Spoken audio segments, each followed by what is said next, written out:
आपने मेरी सारी मेहनत जाया कर दी। बहुत ही बड़ा मजाक किया आपने मेरे साथ। पहले पता है वो माइक का बटन वो हुआ था, म्यूट हुआ था। चले आप एक दफा दोबारा चेक कर लें कि आवाज आ रही है कि नहीं आ रही। दोबारा चेक कर लें एक दफा। अच्छा जी, सो यहाँ पर हम देखते हैं कि this is VR2 and this is VN। ठीक है। अच्छा, ये इंटरेस्टिंग बात ये है कि किसी ने ग्रुप के ऊपर भी मेंशन नहीं किया। अब मसला ये है कि मुझे ये लेक्चर दोबारा रिकॉर्ड करना पड़ेगा, दोबारा रिकॉर्ड करना पड़ेगा। अच्छा जी, चलें। तो हमने यहाँ पर ये दो वोल्टेजेस डिफाइन कर दिए। अब तो आएगी, अब तो ऑन हो गया माइक, अब तो आएगी। अच्छा जी, सो V2 is equal to VN because these two are in parallel with each other. ऐसे ही है। सो V2 किसके इक्वल है? I2 R2 is equal to IM RM। सही है भाई? सो हो क्या है कि यहाँ से टोटल करंट फ्लो कर रहा है सर्किट के अंदर, इस नोड पे जाके वो टोटल करंट दो पार्ट्स में डिवाइड हो रहा है, I2 और IM। अगेन वही बात है, IM को हम IFSD कह सकते हैं। ठीक है। सो यहाँ पर हमारे पास इसका मतलब ये है कि फ्रॉम हेयर हमने यहाँ पर हमें R2 नजर आ रहा है। मैंने पहले डिफाइन कर दिया था कि हमने R2 और R1 की वैल्यू निकालनी है टू डिजाइन एंड नोन। सो इस इक्वेशन के अंदर हमें R2 को किसी हद तक नजर आता है कि हम उसको डिराइव कर सकते हैं। ठीक है। सो R2 निकालने के लिए फिर I2 पता होना चाहिए। ठीक है। So R2 will be equal to IM RM over I2। So what will be the value of I2? I2 हमारे पास किसके इक्वल है जी? अभी मैंने आपको बताया कि IP is equal to I2 plus IM। So I2 will be equal to IP minus IM। ठीक है। And R2 is equal to IM RM over IP minus IM। And what is IT? असल में ये IT था। So this is equal to IM RM over E over RH minus R। This is R2। लेकिन मसला ये है कि RH की वैल्यू भी अभी हमें नहीं पता। मैम इस केस में IFSD और IM सेम है, सेम है। इसको कर दें IFSD। ये E over RFD तो फिर IFSD कहाँ? एक ही बात है, एक ही बात है। कहाँ? Ma'am E over RFD IFSD IT है ना? That is या ये सॉरी, इसको मैंने IT लिखा था, सॉरी। ये है IT माइनस IFSD। IT की वैल्यू हमने नहीं निकाली। IT को हमने B over RH नहीं डिफाइन किया। That was total current. That was not this was not IFSD. This was total current. ये total current था। या IFSD नहीं था। This was total current. Sorry. ये total current था। ये total current क्यों था? क्योंकि हमने कहा था कि हाफ स्केल रिफ्लेक्शन जब इसके ऊपर हाफ स्केल करंट आएगा, फिलहाल हम सिर्फ यहाँ पर इधर से फ्लो होने वाले टोटल करंट की बात कर रहे हैं।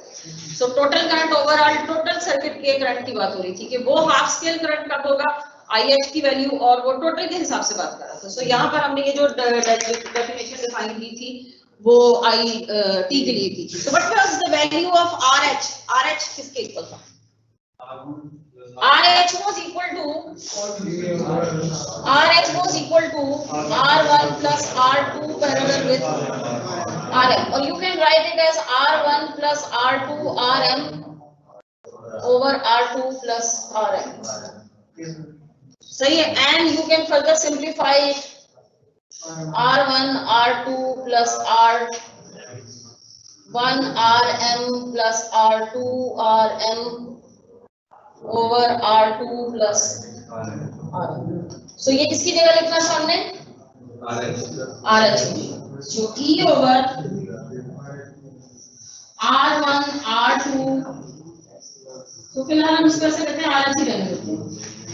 RH रहने देते, इसको पहले सिंप्लीफाई कर लें। This was IFSD RM over E minus IFSD RH over RH।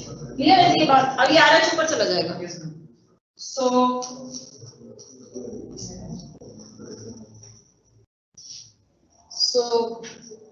R2 की वैल्यू आती है IFSD RM RH over E minus IFSD RH।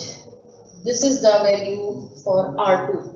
तो यहाँ पर RH की वैल्यू को हम पुट करेंगे जब हमने R1 निकालना होगा, क्योंकि RH की वैल्यू अगर आपको डिजाइन दिया जाएगा तो उसके अंदर RH की वैल्यू गिवन होगी जब भी R2 निकल सकता है। यहाँ तक बात क्लियर होगी? Yes ma'am. ओके, सो हमें कहा था कि हमें दो वैल्यूज निकालनी है, RH निकालनी है, R1 निकालनी है।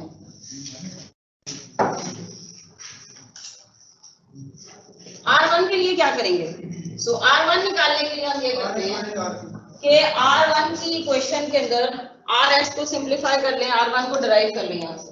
RH में से R2 निकाल देंगे। हाँ जी,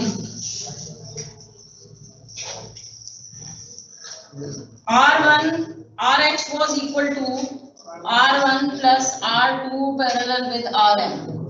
अगर आप इसके अंदर जाके R2 की वैल्यू को सब्स्टिट्यूट कर देंगे तो आपके पास R1 की वैल्यू कर लेंगे ये, ठीक है। So this was RH minus R2 parallel with RM and this is equal to R1। ये ज्यादा सिंप्लीफाइड वर्जन आएगा इसका, ठीक है, कर लेंगे ना। सो इसको नीट करके मुझे लगता है मुझे इस लेक्चर को दोबारा अपलोड करना पड़ेगा। सो उसके अंदर मैं इसको नीट करके एक दफा अपलोड कर दूंगी। Okay ji, so we have an example जिसके अंदर उसने बिल्कुल सिमिलर इसी तरह के क्वेश्चन को डिस्कस किया हुआ है, एग्जांपल 4.7। उसके अंदर ये कहते हैं, सो हम एग्जांपल करेंगे तो हमें बड़ा आसानी से ये ओमोमीटर की डिस्कशन समझ आ जाएगी कि आपने बेसिकली डिजाइन कैसे करना। Okay, so an ohmmeter uses a 50 ohm basic meter movement. So 50 ohm basic meter movement का मतलब क्या है? RN is 50 ohm. With an IFSD, a full scale deflection current of 1 milliampere. So what is the value of IFSD? 1 milliampere. The internal battery voltage यानी V या E कह रहे हैं आप इसको, that is 3 volt. The desired marking for half scale deflection is 2000 ohm यानी RH is 2000। RH मैंने आपको पहले ही बताया था कि आपको अगर R1 और R2 निकालना है तो RH गिवन होगा, अगर मतलब आपको RH निकालने को कहा जाएगा तो कोई एक और वैल्यू गिवन होगी। Okay, so calculate the value of R1 and R2। कैसे निकालेंगे? सो सबसे पहले हमें IT निकालना पड़ेगा, IT निकालना पड़ेगा। IT निकाल के वहां से हम I2 निकालेंगे। क्या फार्मूला था जी R2 का? लिखा हुआ है R2 is equal to IFSD RM RH। ये सारी वैल्यूज गिवन है over E minus IFSD RH। मेरा ख्याल है IT भी निकालेंगे, सब नहीं सब कुछ निकल जाएगा। निकालने जरा क्या निकलता है? R2 निकालें क्या निकलता है जी? R2 100 ohms आ रहा है। R2 कितना आ रहा है? 100 ohms आ रहा है। तो R2 यहाँ से यही सारी वैल्यूज पुट करके 100 ohms आ जाएगा, ठीक है जी, क्लियर है।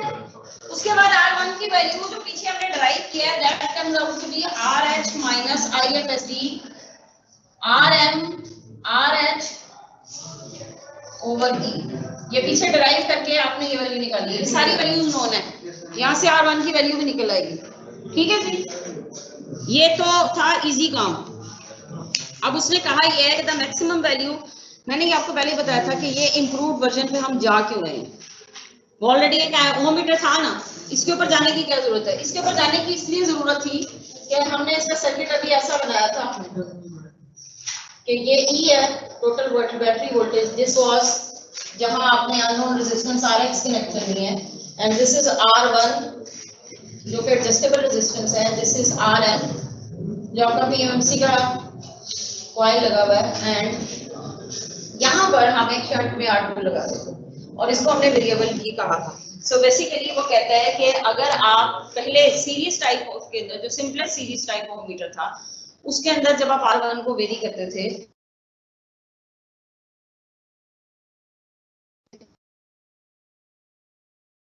कंपनसेट किया, डिक्रीजिंग बैटरी वोल्टेजेस को कंपनसेट किया जा सकता था। कैसे? मैंने आपको बताया था कि अगर वो कम हो रहा हो करंट तो आप उसके लिए R1 की वैल्यू को मजीद कम कर देंगे तो करंट बढ़ जाएगा, ठीक है। लेकिन वो कहता है कि अगर एक सीरीज के अंदर करंट लगा हुआ, रेजिस्टेंस लगी हुई हो, उसको डिक्रीज किया जाए, उससे कहीं बेहतर यह है कि एक पैरेलल की रेजिस्टेंस को वेरी किया जाए, तो आप ज्यादा सुपीरियर वे से या ज्यादा टेक्निकली करंट की वैल्यू को बढ़ा सकते हैं, ठीक है। हमें ये पता है कि जो भी वो रेजिस्टेंस जो कि पैरेलल में लगी हुई होती है, करंट को इंक्रीज करने के लिए उसका इम्पैक्ट एक सीरीज रेजिस्टेंस से ज्यादा होता है, क्योंकि सीरीज रेजिस्टेंस बहुत एक्यूरेटली करंट को कम या ज्यादा नहीं कर सकती, जबकि R2 जो कि पैरेलल में लगा हुआ है वो फ्रैक्शंस के अंदर भी करंट को चेंज कर सकते हैं। सो दैट्स व्हाई हमने R2 के अंदर इस चेंज को देखना है। यही बात उसने क्वेश्चन नंबर इसी न्यूमेरिकल 4.7 के बी एंड सी पार्ट में डिस्कस की है। वो ये कहता है the maximum value of R2 to compensate for a 10% drop in battery voltage. यानी अगर 10% बैटरी का वोल्टेज ड्रॉप हो गया, बताएं 3 वोल्ट का 10% ड्रॉप कितना होगा? 0.3, तो 0.3 ड्रॉप हो गया ना, 2.7। So the new battery voltage is या E डैश इज 2.7 वोल्ट। अब ये बताएं कि सेम IFSD रखने के लिए R2 की वैल्यू को किस तरह एडजस्ट करें? Calculate the new value of R2। क्या करेंगे?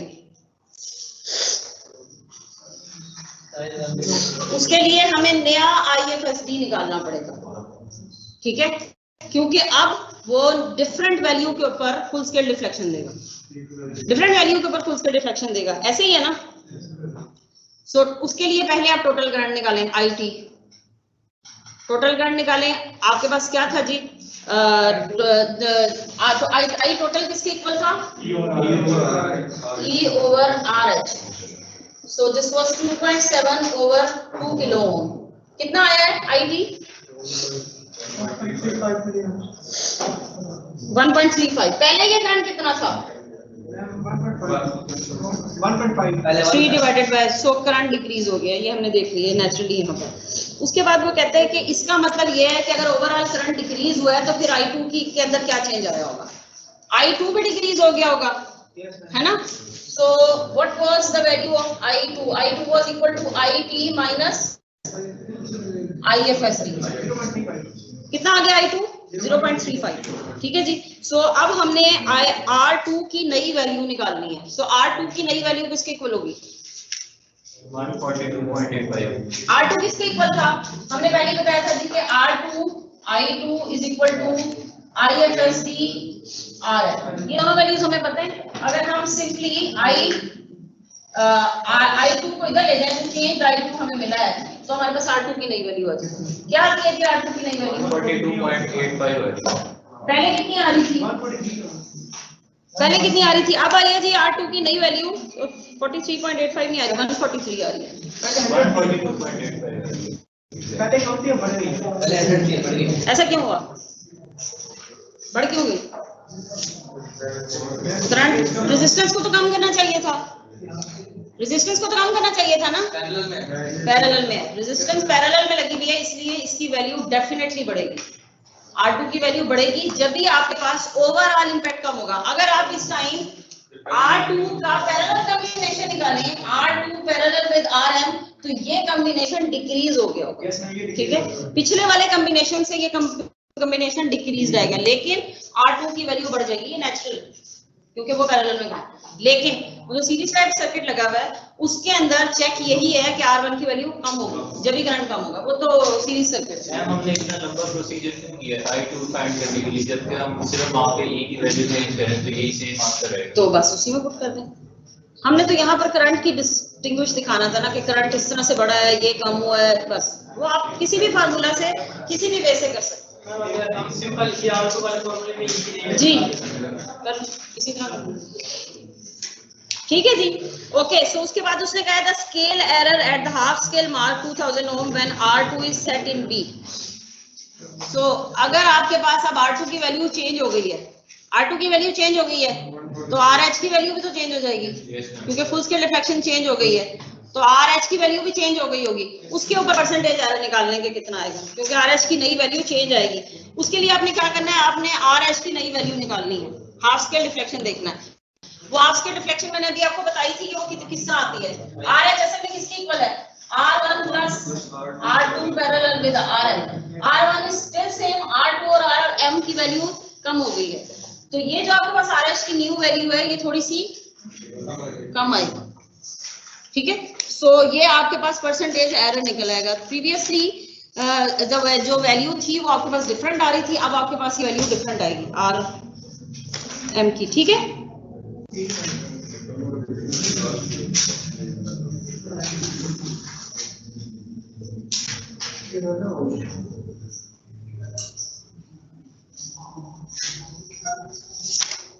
ओके जी, सो उसके बाद हमारे पास नेक्स्ट डिस्कशन है शंट टाइप ओहममीटर की।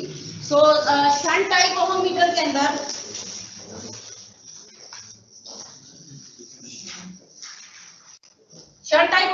अंदर ये बात क्लियर हो रही है कि आपके पास जो ये अननोन रेजिस्टेंस RH का पार्ट है ये पैरेलल में लगा हुआ होगा।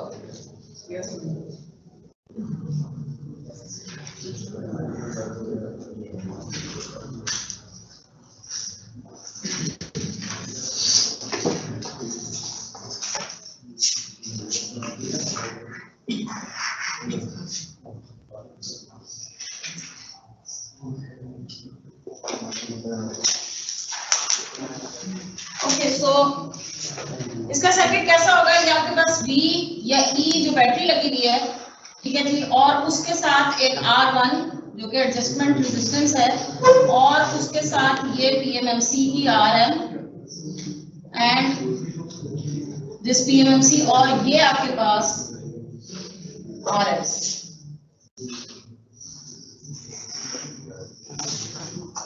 सही है जी, ठीक है। अच्छा जी, सो यहाँ पर अगर आप इसके अंदर देखें तो द मोमेंट मैं इन दोनों को शॉर्ट कर दूं, RX की लीड को शॉर्ट कर दूं, तो क्या होगा, सारा करंट इसमें से गुजरेगा। मीटर में से कितना करंट गुजरेगा, 0। अगर वो 0 गुजर रहा है तो इसका मतलब ये है कि वो उसके ऊपर 0 रीडिंग देगा, और रेजिस्टेंस क्या है, 0 ना, शॉर्ट किया था आपने, तो इसका मतलब ये है कि इसका स्केल सीधा ही होता है 0 ओम के ऊपर, यहाँ पर ही 0 की ही डिफ्रैक्शन शो करता है। और जब आप इसको मैक्सिमम कर देंगे, इसको इन्फिनिट कर देंगे, ओपन कर दें, तो कोई करंट RX में फ्लो नहीं करेगा, सारा का सारा करंट कहां से जाएगा, मीटर से। तो मीटर की फुल स्केल डिफ्लेक्शन तक हमने इसको डिजाइन करना है, यानी हमने R1 को ऐसे एडजस्ट करना है कि मीटर का IFSD करंट सिर्फ इसमें से गुजरे, कब, जब ये इन्फिनिट होते हैं। तो RX के बगैर हम इस सर्किट को ऐसे डिजाइन करेंगे R1 की वैल्यू को कि फुल स्केल डिफ्लेक्शन से ऊपर तो करंट नहीं गुजार सकते ना हम मीटर के अंदर से, PMMC से। सो हम R1 की वैल्यू को ऐसे एडजस्ट करेंगे सो दैट कि आपका जो मैक्सिमम करंट है यानी फुल स्केल डिफ्लेक्शन करंट है वो उसमें से गुजरे। But the only problem is कि जब आप इस शंट ओहममीटर को यूज नहीं कर रहे, आपने इसको ऐसे ही रखा हुआ है, तो उस टाइम क्या होता है, ये बैटरी के वोल्टेज मुसलसल कंज्यूम हो रहे होते हैं क्योंकि करंट कंटिन्यूअसली फ्लो कर रहा होता है, सर्किट मेक हुआ होता है, ठीक है। सो उसको खत्म करने के लिए यहाँ पर एक स्विच लगाया जाता है, और उस स्विच को जब मेक किया जाता है तभी ये कनेक्ट होगा सर्किट के अंदर, एल्स ये बैटरी सर्किट के साथ डायरेक्टली कनेक्ट नहीं होगी। लेकिन इवन देन हम जब इसको पोर्टेबल इंस्ट्रूमेंट के तौर पे यूज नहीं करते, या लेबोरेटरी के अंदर आपको कभी भी कोई ऐसा ओहममीटर नजर नहीं आएगा लेबोरेटरी के अंदर जिसका स्केल 0 ओम से शुरू हो। अगर उसका स्केल 0 ओम से ही शुरू हो रहा है, यानी यहाँ पर इस साइड के ऊपर, लेफ्ट हैंड साइड के ऊपर अगर 0 आ रहा है, इसका मतलब अंडरस्टूड है कि वो एक शंट टाइप का ओहममीटर है, और इट्स अ चैलेंज कि आपको लेबोरेटरी में ये कभी भी नहीं मिलेगा, ठीक है, शंट टाइप का ओहममीटर। उसकी वजह ये है कि फॉर दिस प्राइम पर्पस, और इसकी रेंज लिमिटेड हो जाती है क्योंकि हमारे पास IFSD की कुछ रिक्वायरमेंट है जिसके बाद हम उससे ज्यादा ऊपर का करंट नहीं फ्लो करवा सकते। So due to these limitations हम शंट टाइप ओहममीटर को कम यूज करते हैं as compared to series type ohmmeter. हमारे पास टिल डेट जितने टाइप के ओहममीटर्स यूज हो रहे हैं they all are series type ohmmeters, ठीक है जी। ओके, सो इसके अंदर उसने इसकी कुछ कैलकुलेशंस की हुई हैं, वो कैलकुलेशंस भी बिल्कुल वैसी ही हैं कि हमारे पास जो टोटल करंट है, the total current is equal to ये जो टोटल करंट सिस्टम सर्किट में फ्लो कर रहा होगा I total, that total current is equal to,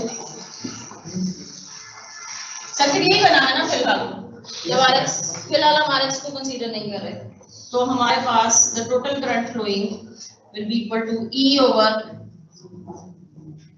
R1 plus R. This is the case when Rx is equal to infinity. ठीक है, ठीक है, जब Rx is equal to 0 होगा तो सर्किट में करंट फ्लो कर रहा होगा IT is equal to E over R1 RM, के अंदर से करंट फ्लो नहीं करेगा। ठीक है जी, ये बात क्लियर होगी। सो यहाँ पर इसका मतलब ये है कि हमारे पास जो टोटल रेजिस्टेंस आ रही है that is equal to RT is equal to R1 plus R1 फिलहाल जब तक कि आपके पास लोकल सर्किट है। और चूंकि मैंने आपको पहले ही बताया कि हम उसको डिजाइन इसी वैल्यू के ऊपर करते हैं जब आपके पास इनफिनिट रेजिस्टेंस होगी। सो यहाँ से हमें ये पता लगता है कि दैट मींस IRT को कितना एडजस्ट करना है सो दैट कि आपके पास ये फुल स्केल रिफ्लेक्शन दे। So what could be the value according to Ohm's law, RT की वैल्यू को क्या होना चाहिए, VFSD over IFSD, this is equal to R1 plus सही। सो फ्रॉम हियर आपके पास R1 की वैल्यू आती है VFSD ओवर IFSD माइनस, ठीक है जी, यहाँ तक बात क्लियर होगी। Okay, so what will happen, ये तो हमने बात कर ली जब इनफिनिट है। व्हाट इफ कि आप सर्किट के अंदर रेजिस्टेंस को कनेक्ट करें Rx इज इक्वल टू 0, सो उस सिनेरियो के अंदर हमारे पास हम 0 वाली रेजिस्टेंस कर सकते हैं, हम अगेन हाफ स्केल के ऊपर चले जाते हैं। ठीक है, सो हाफ स्केल देखने के लिए जब आपके पास यहाँ पर हाफ स्केल रिफ्लेक्शन होगी तो तब सर्किट के अंदर रेजिस्टेंस क्या फ्लो करेगी। So IT is equal to, हम दोबारा उधर ही चले जाते हैं, IT is equal to E over R1 plus RM and suppose यहाँ पर भी कुछ R कनेक्टेड है। सो डेफिनेटली हमारे पास कुछ न्यू रेजिस्टेंस आ जाएगी। E किससे डिवाइड हो रहा होगा, E will be divided by R1 plus RM parallel with RX, इसी से डिवाइड हो रहा होगा। और जब आपने हाफ स्केल रिफ्लेक्शन देखनी है, एग्जैक्टली हाफ स्केल रिफ्लेक्शन, तो RX की वैल्यू को कितना होना चाहिए, इक्वल होना चाहिए किसके, R1 प्लस RX, ऐसे ही है। ओके, सो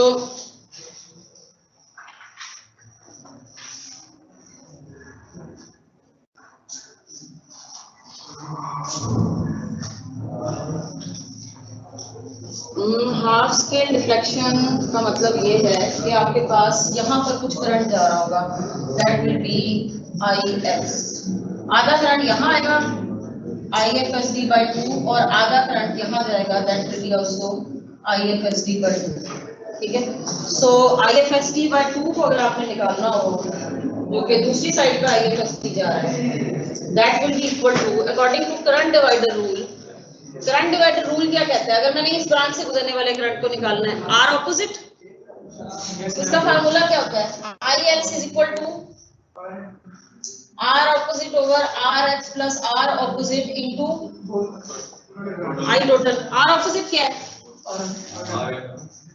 RM ओवर RX क्या है प्लस RM। ठीक है, and this RX will be, हम इसको RH से सब्स्टिट्यूट कर देंगे अभी, इनटू I टोटल क्या है, I टोटल क्या है,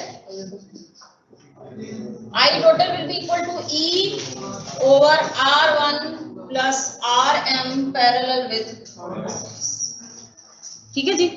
सो यहाँ पर इस RX को सब्स्टिट्यूट करते हैं RH से, this will be E over R1 plus RM parallel with RH। इसको सिंपलीफाई करें जरा, सिंपलीफाई करें,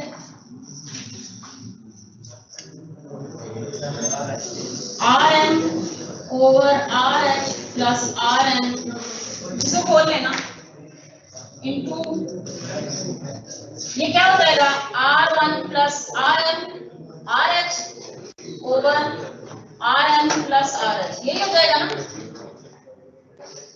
सही है।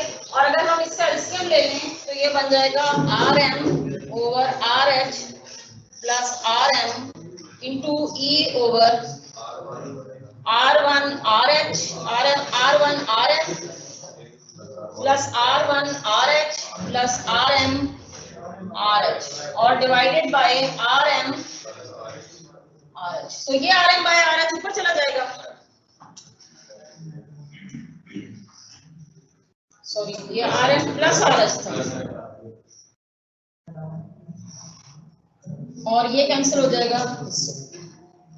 सो फाइनली द 0.5 IFSD या half IFSD 0.5 IFSD will be equal to RM into E over R1 RM plus R1 RH plus RM। ठीक है जी, समझ आ गई है यहाँ पर बात। सो यहाँ से अगर आपको हाफ, ये एक्चुअली 0.5 IFSD है क्या, IH है। सो अगर IH गिवन है तो और RH गिवन है, ठीक है। सो आप बाकी रेस्ट की वैल्यूज कैलकुलेट कर सकते हैं, समझ आ गई। ओके, सो उसने एक 4.8 एग्जांपल दी हुई है, उसको उसी फार्मूला में पुट करना है, बहुत इजी है, कर लेंगे, पक्की बात है। अच्छा जी, सो नेक्स्ट टॉपिक को स्टार्ट करते हैं। नहीं, एक टॉपिक रहता है वो हर हाल में करना है। सिलेबस क्यों? जी जी, मिड से पहले ये लास्ट लेक्चर है, इसके बाद हम सिलेबस को डिस्कस करते हैं। अभी तो आपको कभी से आया टाइम तो भी एक दो टॉपिक्स रह गए थे जो मैंने सोचा था आपको असाइनमेंट दे दूंगी वो करने बाद, चलिए वो अभी दे देते हैं, इसके बाद देते हैं। थोड़े सिलेबस टेंशन बिट दे देते हैं, फाइनल में ज्यादा सिलेबस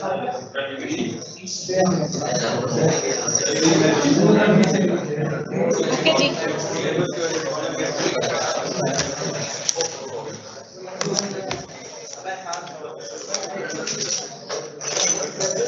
ओके जी। सो हमारे पास जो लास्ट टॉपिक है that is single phase induction what और मीटर, ठीक है जी।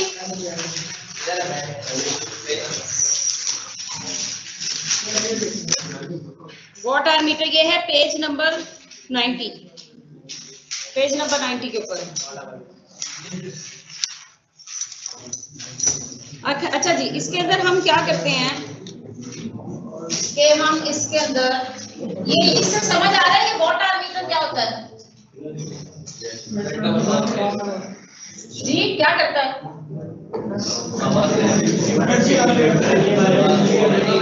बिजली के जो मीटर लगे हुए होते हैं ये वो है,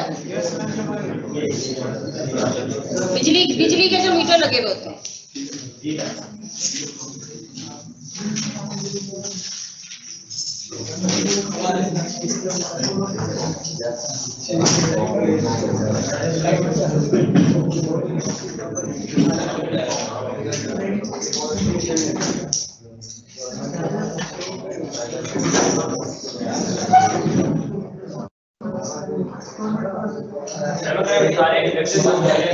जी क्या कह रहे हैं, क्या कह रहे हैं, कुछ कह रहे हैं?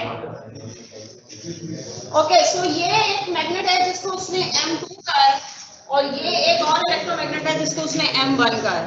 इसी से रेलेवेंट इसकी जो कॉइल लगी हुई है उसको हम C1 कह देते हैं और इसकी जो रेलेवेंट कॉइल लगी हुई है उसको हम C2 कह देते हैं। ठीक है जी, क्लियर हो गया। और इसके बीच के अंदर एक एल्यूमिनियम की डिस्क है। इस एल्यूमिनियम की डिस्क से आप फेमिलियर होंगे, एनर्जी मीटर घरों में लगे हुए देखें, पुराने, अभी जो लेटेस्ट डिजिटल आ गए उनकी बात नहीं करी, जो पुराने वाले एनर्जी मीटर, उसके अंदर आपको एक चीज बड़ी क्लियरली विजिबल हो रही होती है। एक तो वो जो यूनिट्स मूव कर रहे होते हैं वो, उसके अलावा एक डिस्क होती है, वो उस डिस्क की शक्ल बिल्कुल वैसी होती है जैसे आपके पास सीडी नहीं होती जो कंप्यूटर्स में डाली जाती है। अगर आप उस डिस्क को देखें तो वैसे होती है, सर्कुलर डिस्क होती है जो कि एक स्पिंडल के अलोंग, उसके अंदर होल भी बिल्कुल वैसा होता है जैसे आपके पास कंप्यूटर की डिस्क होती है और उसके अलोंग वो ऐसे करके घूम रही होती है। और वो जो एक्सटर्नली आपको सिर्फ उसका एज नजर आ रहा होता है जो ऐसे सर्कुलेट कर रही है, ठीक है। समटाइम्स वो तेजी से घूम रही होती है, समटाइम्स वो ग्रेजुअली घूम रही होती है ना। All the motion of that disc या number of revolutions of that disc is directly proportional to the power measured at that time, ठीक है। सो एक्चुअली इसका प्रिंसिपल बिल्कुल एक वॉट मीटर जैसा ही है। वॉट मीटर क्या काम करता है? पावर मेजर करता है। सो ये इंस्टेंटेनियस पावर मेजर करता है। और की कैलकुलेशन कैसे करता है? मैंने भी सोचा ना वॉट आवर मीटर है। सो ये ऑर्स की कैलकुलेशन कैसे करेगा कि आपने कितने किलोवाट यूज किए इन 1 आवर, ठीक है। सो इसको हम वॉट आवर मीटर कहते हैं। तो generally the units are 1 kilowatt hour, ठीक है। It can simply be watt hour, ये यहाँ पर कहीं किलोवाट में लिखा हुआ, it can simply be watt hour, लेकिन हम 1 यूनिट को डिफाइन करने के लिए 1 किलोवाट आवर कहते हैं, ठीक है। क्योंकि पावर जो आप किलोवाट्स के अंदर मेजर कर रहे हैं उसको आप 1000 वॉट पर आप कह दें 1000 वॉट आवर, यानी इतनी पावर एक आवर में यूज हुई, ठीक है। So basically energy is the cross product of power multiplied by cross product by time, ठीक है। कितने टाइम के लिए आपने वो पावर को यूटिलाइज किया। सो सबसे पहले एनर्जी के कॉन्सेप्ट को समझें। अगर आपने 1 किलोवाट की इस्त्री को 1 घंटे तक चलाया है तो इसका मतलब है 1 यूनिट गिर, ठीक है। अगर आपने 2 किलोवाट के एसी को 1 घंटे तक चलाया है तो 2 यूनिट्स गिर, ठीक है। So real world scenario different होता है, पता नहीं कितने यूनिट्स गिर रहे होते हैं, लेकिन एनीवेज जो ग्राउंड फैक्ट्स है वो ये थे। सो हमने ये करना है, ओके। सो ये होता कैसे है? इनहेरेंटली ये वॉट मीटर ही है। अगर आप यहाँ पे देखेंगे लाइन, ये जो ब्लैक में बनाई है ना, ये लाइन से आ रहा है, ठीक है। लाइन वोल्टेजेस है जो कि आपके बेसिकली जो ये जो वॉट मीटर होता है ना, ये वो पावर मेजर कर रहा था जो आपका लोड कंज्यूम कर रहा था। ये वो पावर नहीं मेजर कर रहा था जो वापडा दे रहा है, ठीक है। ये वो है जो आपका लोड कंज्यूम कर रहा है, ठीक है। और घरों के अंदर ऐसा कोई प्रॉब्लम नहीं होता क्योंकि हमारे घरों के अंदर बहुत ज्यादा इंडक्टिव लोड्स होते नहीं, ठीक है। सो जितनी वापडा सप्लाई कर रहा होता है मोर और लेस हम उतनी ही कंज्यूम कर रहे हैं। आपको याद होगा मैंने लास्ट क्लास के अंदर वॉटफुल पावर, वॉटलेस पावर और रियल पावर की बात की थी। मैंने आपको बताया था कि रियल पावर जो कि वापडा सप्लाई कर रहा होता है that is different from wattful power. Wattful power वो होती है जो कि यूजफुल पावर होती है, जो कि हमारे लोड कंज्यूम करता है। और वो डिफरेंट कब हो जाती है? वॉटलेस पावर कब बढ़ जाती है? जब आपके पास इंडक्टिव लोड बढ़ जाता है, when there is a phase difference between voltage and current, ठीक है। तो इंडक्टिव लोड ज्यादा यूज कर लें तो आपके पास जो मीटर्स रीड कर रहे होते हैं वो वॉटफुल पावर होती है, जबकि वापडा ने आपको ज्यादा पावर सप्लाई की होती है, आपने असल में भी ज्यादा यूज की होती है। वॉटलेस पावर वापडा का कसूर तो नहीं है, आपका लोड ज्यादा इंडक्टिव था। तो फिर वो एक पावर फैक्टर का यूनिट लगाते हैं जिसके साथ उसको मल्टीप्लाई करते हैं, ठीक है, और उसके अकॉर्डिंगली आपकी बिलिंग करते हैं। इसलिए इंडस्ट्रियल यूनिट्स की बिलिंग अलग होती है और हाउस होल्ड यूनिट्स की बिलिंग अलग होती है। जनरली हाउस होल्ड यूज जो कंज्यूमर्स होते हैं उनको एक यूनिवर्सल पावर फैक्टर दे दिया जाता है कि 1 नहीं है इसका पावर फैक्टर, पंखे के लगे हुए हैं, कोई इंडक्टिव छोटा मोटा लोड होगा, मोटर्स लगी हुई होती है घरों के अंदर, तो किसी स्पेसिफिक एरिया के लिए वो यूनिवर्सल यूनिट दे देते हैं कि 0.9 होगा जी इसका पावर फैक्टर। सो जब भी वो बिलिंग करते हैं तो उसके अंदर वो एक फिक्स्ड यूनिट 0.9 से मल्टीप्लाई करके वॉटफुल पावर निकाल के उसके अकॉर्डिंगली आपको बिलिंग करते हैं, ठीक है। अगर आप बहुत ज्यादा इंडक्टिव लोड लगा रहे हैं तो उसकी पेनल्टी आपको वापडा करेगा क्योंकि वापडा लॉस में जाता है। वापडा आपसे इलेक्ट्रिसिटी के चार्जेस कम ले रहा होता है, आप उसकी इलेक्ट्रिसिटी ज्यादा कंज्यूम कर रहे हैं उसकी। हाँ, वो हमारा मीटर डिटेक्ट कर सकता है कि हम ज्यादा नहीं, हमारे जो कमर्शियल मीटर्स है ना वो, हाँ, उसके लिए ये होता है कि वापडा के पास कुछ ऐसे चेकिंग के मीटर्स होते हैं।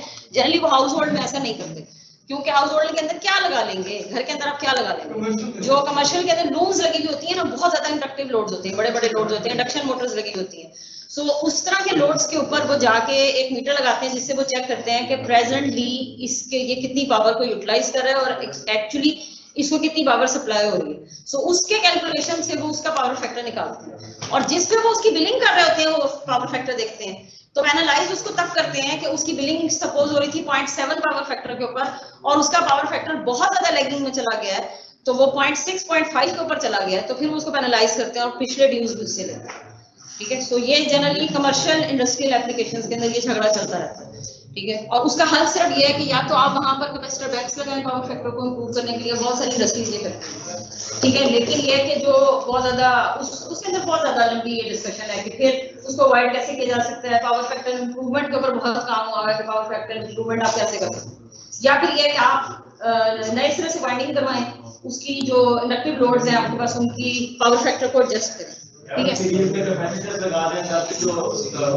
उससे इतना फर्क नहीं पड़ता, उससे कैपेसिटर बैंक्स और बाकी मेथड से फर्क पड़ता है। ये मैं आपको वही बता रही हूँ, बहुत बड़ा फील्ड है, इसके ऊपर लोगों ने डॉक्टरल थीसिस भी किए हैं कि आपके पास पावर फैक्टर इंप्रूवमेंट कैसे की जाए, बहुत अच्छा से। हाँ बस सुपर थ्रस्टर बैंक्स में वही आपको बता रही हूँ, मोस्ट इफेक्टिव वे अभी तक यूज किया जाता है। फिर जो भी वे आप यूज करें ना उसको इंप्लीमेंट करने की भी कोई कॉस्ट होनी चाहिए। इंडस्ट्रियलिस्ट को अगर वो कॉस्ट उतनी ज्यादा बढ़ जाए वो कहे इससे बेहतर मैं अपनी लूम चेंज कर लेता हूँ, ठीक है। सो उसकी कॉस्ट इफेक्टिवनेस के लिहाज से देखा जाए तो कैपेसिटर बैंक सबसे सूटेबल सॉल्यूशन है। एनीवेज हमने यहाँ पर ये किया, ये इंडक्शन मीटर वर्क कैसे कर रहा होगा कि यहाँ पर ये एक्चुअली पिक्चर हमें थोड़ी सी बड़ी बना दी है। यहाँ पर एक स्पिंडल लगा हुआ है, ये वही स्पिंडल है, मैंने आपको बताया था ये जो एल्यूमिनियम डिस्क है, this aluminium disc is to rotate along this spindle. Yes, यानी डिस्क मूव करेगी तो स्पिंडल मूव करेगी, ठीक है जी। और ये डिस्क कब मूव करेगी, ये जो मैग्नेट आपके पास लगा हुआ है इसको हम ये लाइन के साथ सीरीज में कनेक्ट करेंगे, सो हम इसको सीरीज मैग्नेट कह देते हैं। और वो चूंकि लाइन के साथ पोटेंशियल पैरेलल में कनेक्टेड है, हम उसको पोटेंशियल मैग्नेट कह देते हैं कि पैरेलल में कनेक्टेड है, ठीक है। सो ये आपके पास लोड की VL मेजर कर रहा है और ये रोड का करंट IL मेजर कर रहा है। क्लियर हो गई ये बात। इन दोनों को सेम फेज में नहीं रखना होता, हालांकि हम बात अभी फिलहाल सिंगल फेज की ही कर रहे हैं, ठीक है। लेकिन हमने इसको फेज डिफरेंस देने के लिए, ये भी अगेन एक लंबी डिस्कशन है, वो फेज डिफरेंस देख रहे हैं। सो यहाँ पर हम कॉपर शेडिंग करते हैं, कॉपर शेडिंग की जाती है इसको फेज डिफरेंस देने के लिए, थोड़ा सा इंडक्टिव बनाते हैं, फेज का लैग देना होता है, वोल्टेज को लैग करवाना होता है करंट से, ठीक है, और एग्जैक्टली 90 डिग्री लैग करवाना होता है। उसका फायदा ये होता है कि यहाँ से जो फ्लक्स निकल रही है इस मैग्नेट से, इलेक्ट्रोमैग्नेट बन गया है, ठीक है, एंड यहाँ से जो फ्लक्स जा रही है इस डिस्क के अंदर दैट इज φ1, कॉइल 1 का तो φ1 कहते हैं, और यहाँ से जो फ्लक्स जा रही है इसमें वो फ्लक्स है φ2, and this flux φ2 is lagging this φ1 by exactly 90 degree. So exactly same ही हमने रखा, कैंसिल हो जाएंगे एक दूसरे के साथ, ठीक है। सो हमने इन दोनों को 90 डिग्री के लैग पे रखा है। 90 डिग्री के लैग पे इसलिए रखा है so that एक आगे आगे चले और दूसरी उसके पीछे पीछे चले, and it makes this disc to move. So basically होगा क्या कि इस फ्लक्स की वजह से इसमें एक EMF इंड्यूस होगी, इस फ्लक्स की वजह से एक EMF इंड्यूस होगी। और आपको ये पता है कि जब भी कोई EMF इंड्यूस्ड होती है और उसको किसी मैग्नेटिक फील्ड के अंदर प्लेस किया जाता है तो वहां पर एडी करंट्स प्रोड्यूस होता है, सर्कुलर एडी करंट्स प्रोड्यूस होंगे। मैंने इसकी रीजन बता दी है सर्कुलर एडी करंट्स क्यों प्रोड्यूस हो रहे हैं, क्योंकि एक फ्लक्स थोड़ी सी आगे है, एक फ्लक्स उससे थोड़ी सी लैग करेगी। सो सर्कुलर EMF जो वो प्रोड्यूस होंगे उसकी वजह से ये रोटेट करेगा, ये डिस्क रोटेट करेगी, इसको कहते हैं deflecting torque. So that deflecting torque is directly proportional to VI cos phi या cos alpha। ये अल्फा क्या है, ये फाई क्या है, वही जो वोल्टेज और करंट के दरमियान डिफरेंस था या पावर फैक्टर। सो ये कौन सी पावर हम मेजर कर रहे हैं, वॉटफुल पावर मेजर कर रहे हैं। लास्ट लेक्चर में भी हमने ये पढ़ा था कि हम वॉटफुल पावर मेजर कर रहे हैं। सो ये मेजर कर लिया, ये डिस्क रोटेट कर रही है। अगर आपने बाकी मीटर्स हमने जितने भी पढ़े हैं उसको याद करें तो उसके अंदर डिफ्लेक्टिंग टॉर्क के साथ दो और टॉर्क्स भी हम पढ़ते थे। एक होता था कंट्रोलिंग टॉर्क जो उसको वापस लेकर आता था, और एक होता था डैम्पिंग टॉर्क जो कि इसकी मूवमेंट को स्लो करता था। यहाँ पर हमें दोनों टॉर्क समवट एक टॉर्क की जरूरत पड़ेगी, लेकिन कंट्रोलिंग टॉर्क की जरूरत इसलिए नहीं पड़ती कि हमने इसको वापस नहीं लेकर जाना होता। 1/6 मीटर को ऑन कर दिया तो ये हमेशा के लिए चलता है, ठीक है। इसके अंदर कोई कंट्रोलिंग टॉर्क नहीं है जो कि इसको वापस लेके जाएगा इसकी ओरिजिनल पोजीशन। सो इसके अंदर कंट्रोल स्प्रिंग्स नहीं होंगे, ठीक है। लेकिन इसकी मूवमेंट को कंट्रोल करने के लिए यहाँ पर हम दो और मैग्नेट्स लगाते हैं। These magnets are permanent magnets. ये बड़ी इंटरेस्टिंग बात है, ये वही है जो बिजली चोरी वाले करते हैं। ये दो ब्रेकिंग मैग्नेट्स लगा दिए, इसको हम कहते हैं ब्रेकिंग मैग्नेट्स। इस ब्रेकिंग के स्पेलिंग है BAR। इस ब्रेक से कुछ याद आता है, ये ब्रेक कौन सी वाली ब्रेक है, वो गाड़ी की ब्रेक वाली नहीं होती, ये वो वाली ब्रेक है। ब्रेकिंग मैग्नेट्स का मतलब ये होता है कि ये मैग्नेट्स उसकी स्पीड को स्लो कर रहे हैं। उसकी वजह ये कि जो डिस्क है ये इतनी लाइट वेट मटेरियल की बनी हुई होती है कि वंस आपने इसको डिफ्लेक्शन दी ना, डिफ्लेक्टिंग टॉर्क, तो ये चलना शुरू कर देती है। यहाँ पर बात फिर वही डैम्पिंग टॉर्क की आ जाएगी कि आपके पास पॉइंटर इतना स्मॉल वेट का बना हुआ होता है कि वंस जब आप उसको डिफ्लेक्टिंग टॉर्क देते हैं ना तो भागता हुआ जाता है उसी साइड। ये डिस्क करने के बाद घूमने लग जाएगी अगर आप इस क्योंकि उसका वेट बहुत कम है। सो अगर आप उसके ऊपर ब्रेकिंग यानी ऑपोजिट साइड से डैम्पिंग टॉर्क नहीं अप्लाई करेंगे। सो चूंकि हम यहाँ पर डैम्पिंग टॉर्क की बात नहीं कर रहे थे क्योंकि डैम्पिंग टॉर्क ऑपोजिट डायरेक्शन में फ्लो कर रहा होता था, हमने इसका नाम असल में डैम्पिंग का काम ही करा है। ब्रेकिंग इसलिए कहा है कि वो इसकी जो सर्कुलर मूवमेंट में स्पीड है उसको थोड़ा सा कंट्रोल कर देते हैं, ठीक है। लेकिन इसको एडजस्ट इस तरह किया जाता है, ये जो मैग्नेट्स यहाँ पर लगाए हुए हैं, कि जितनी हद तक उसकी स्पीड को यूनिफॉर्म रखना है, रिक्वायर्ड है, उतना ही किया जाएगा। आपको याद सुना हो कभी, मैं उम्मीद करती हूँ आप में से किसी ने ये नहीं किया होगा, कि मीटर को स्लो करने के लिए वुमन ऐसे करते हैं, एक्सटर्नली मैग्नेट लगा देते हैं, सुना होगा आपने, बाहर एक मैग्नेट लगा देते हैं। वो इसीलिए लगाते हैं कि वो उस डिस्क की मोशन को मजीद कम कर देते हैं, ठीक है। वो इस तरह के बहुत सारे काम होते हैं, लेकिन एनीवे जो मैंने कॉमनली सुना है वो यही सुना है। ये बेसिकली करता क्या है, ये आपके पास एक मैग्नेटिक लाइंस प्रोड्यूस कर रहा है। अच्छा, और एक और बात बहुत इंपॉर्टेंट है कि आपने इस मैग्नेट की जो फील्ड है ना, सपोज ये नॉर्थ साउथ है, तो आपने इसको साउथ नॉर्थ पे लगाना है, और अगर ये भी साउथ नॉर्थ है तो आपने इसको उल्टा लगाना है, यानी ये नॉर्थ साउथ है, सो दैट कि वो उसकी तरफ अट्रैक्ट होना शुरू हो जाए, ठीक है। और इससे एक और काम भी होगा, इससे ये काम होगा कि वो फ्लक्स जो किसकी वजह से इसमें प्रोड्यूस हो रही थी, वो इसकी वजह से अपोज करेगी। सो होगा ये कि जब ये डिस्क मूव करेगी तो ये मैग्नेट की फील्ड में पड़ा है, जब ये डिस्क ऐसे ऐसे करके उसकी लाइंस को कट करेगी तो एडी करंट्स प्रोड्यूस होंगे। ये एडी करंट्स उसके ऑपोजिट है जो कि डिफ्लेक्टिंग टॉर्क प्रोड्यूस हो रहा था। सो उसकी वजह से क्या होगा, इसकी स्पीड थोड़ी सी स्लो हो जाएगी। सो जैसे ही ये तेजी से मूव करना शुरू करेगी तो आपके पास एडी करंट ज्यादा प्रोड्यूस होने लग जाएंगे। जैसे ही ये स्लोली मूव करना शुरू होगी, वही बात है कि मोशन पे डिपेंड करेगा, ठीक है। सो आपके पास दो टाइप के टॉर्क्स होंगे, एक डिफ्लेक्टिंग टॉर्क होगा और एक ब्रेकिंग टॉर्क होगा। Braking torque is directly proportional to the movement या नंबर ऑफ रेवोल्यूशन।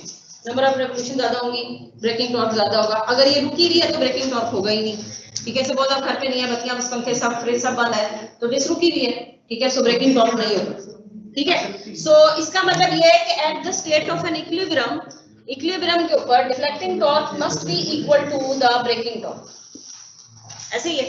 सो इसका मतलब ये है कि number of revolutions must be directly proportional to VI cos phi। So इसका मतलब ये है कि जो आप नंबर ऑफ रेवोल्यूशंस देखेंगे, हम अभी ये बात करते हैं कि नंबर ऑफ रेवोल्यूशन हम कैसे काउंट करते हैं। नंबर ऑफ रेवोल्यूशंस जो आप देखेंगे एक्चुअली वो पावर को ही मेजर कर रही होंगी, यहाँ पर हमने यही चूक की, ठीक है। नंबर ऑफ रेवोल्यूशंस को कैसे देखेंगे, ये जो स्पिंडल गया है ना, इस स्पिंडल के साथ यहाँ पर इस स्पिंडल के साथ एक गियर ट्रेन लगी हुई होती है। गियर ट्रेन देखी है कभी, खिलौनों में होती थी, वो जिसको गिरारी कहते हैं, हाँ बाइक्स में भी होती है, साइकिल्स में भी होती है। इसके अंदर होता है कि जब ये रोटेट करती है ना स्पिंडल, तो इसका एक जो ग्रूव होता है वो उसके ऊपर आता है और वो उसको आगे मूव करवा लेती है। इसके ऊपर धागे बने हुए होते हैं, जैसे चूड़ियां बनी हुई होती हैं, ठीक है। सो जब वो एक उसमें फॉल करता है तो दूसरे को मूव करवाता है एंड सो ऑन। ये गियर ट्रेन मैंने इसको क्यों बोला है, इसके आगे ऑनवर्ड्स ऐसे ट्रेन लगी हुई होती है। और वो ट्रेन कैसे लगी हुई होती है, वो वैसे लगी हुई होती है कि आपके पास दिस इज वंस, ये वंस का यूनिट है, जगह 9 तक जाएगा तो ये टेंस को 1 कर देगा, फिर हंड्रेड्स का होगा, देन थाउजेंड्स का होगा, देन 10,000s का होगा and up to so on. अगर आप उस स्केल को देख रहे हो, वो जो आपके पास बाहर मूव कर रहा होता है डायल, वो इसी गियर ट्रेन के साथ कनेक्टेड होता है और इसके अंदर रीडिंग चेंज हो रही होती है। ये आखिरी वाली सबसे ज्यादा मूव कर रही होती है और 2 मिनट अगर आप उसको खड़े होकर देखें तो ये उतनी ही तेजी से मूव कर रही होती है जितनी तेजी से आपकी डिस्क मूव कर रही है। सो डायरेक्टली ये वाली जो डिस्क है, ये डायरेक्टली इस फर्स्ट वाले यूनिट के साथ कनेक्टेड होती है, यानी ये वाला जो गियर है ये यूनिट्स का होता है, ये टेंस का होता है, यानी इसके 9-10 पूरे हो गए तो ये एक आगे बढ़ेगा, ठीक है। इसको कैसे एडजस्ट किया जाता है, इसके जो ग्रूव्स होते हैं उनको तंग रखा जाता है, अगले वाले को थोड़ा सा वाइड कर देते हैं, उससे अगले वाले को उससे वाइड कर देते हैं, सो दैट कि उसके 10 पूरे हो तो उसका अगला एक जाए। इसको गियर ट्रेन कहते हैं। सो इसकी बेसिस के ऊपर हम इस स्पिंडल को मूव करवाते हैं। ये सारा काम कौन कर रहा है, ये सारा का सारा काम इस रेवोल्यूशन n को नोट करने के लिए किया जाता है और ये हम 0 to till infinite टाइम तक नोट करते हैं। ये एक्चुअली जो n है, this is integrated from 0 time till infinity. आप इसको रीसेट नहीं कर सकते। आप जो भी नया मीटर कभी अपने घर में खरीदेंगे तो हो सकता है वो 0 पर आए, लेकिन अगर आप किसी भी घर में नए शिफ्ट होते हैं या कोई पुराना मीटर पिछला परचेज करते हैं, वापडा से लेते हैं, वो किसी वैल्यू के ऊपर सेट हुआ होता है ऑलरेडी। आपकी वो रीडिंग जो वापडा नोट करता है वो उसको previous meter reading and present meter reading के यूनिट्स को माइनस करके होता है। हम उसको ये नहीं होता कि 30 का महीना हो गया तो हम उसको 0 करेंगे, वो नहीं, मुझे इतने स्किल नहीं आते मुझे ये पता है कि आपके पास वो प्रेजेंट मीटर रीडिंग को माइनस कर देता है प्रीवियस मीटर रीडिंग से। तो यही एक तरीका चलता है जिससे वो यूनिट्स कैलकुलेट कर होता है कि हमने कैसे किया। हम इसको रीसेट नहीं कर सकते क्योंकि ये 0 to इनफिनिट टाइम तक मूव करते रहते हैं, गियर्स आगे से आगे, आगे से आगे, आगे से आगे चलते रहते हैं। ठीक है जी, ये बात क्लियर हो गई है? ओके, सो ये हमारा चैप्टर है। हमने चैप्टर नंबर 1 पढ़ा था मेजरमेंट का जी। चैप्टर नंबर 1 हमने मेजरमेंट एंड एरर्स का पढ़ा था। उसके अंदर भी अभी मैंने बुक खोल के देखी है तो एक टॉपिक हमारा रिग्रेशन का रह गया। आप कुछ नहीं कर सकते। उसके बाद हमने चैप्टर 4 डीसी मेजरमेंट को पढ़ा था। असल में तो वो आपकी इस बुक का एक ही चैप्टर है, डीसी और एसी मेजरमेंट एक ही चैप्टर है। लेकिन अगर टॉपिक वाइज देखा जाए तो सबसे पहले हमने एक्यूरेसी रेजोल्यूशन जो चैप्टर 1 है इस बुक का वो पढ़ा है, और चैप्टर 4 जो इस बुक का है वो पढ़ा। ठीक है, और अगर कोर्स बुक के लिहाज से देखा जाए तो हमने chapter number 1, chapter number 4 and chapter number 6 पढ़ा, वो रेफरेंस बुक है। It's very good. असल में हमने कौन से टॉपिक्स पढ़े हैं? मेजरमेंट और इंस्ट्रूमेंटेशन की बेसिक्स। ठीक है, उसके बाद हमने पढ़ा डीसी इंडिकेटिंग मीटर्स, और फिर हमने पढ़ा है एसी इंडिकेटिंग। ठीक है जी, सो 3 टॉपिक्स हैं।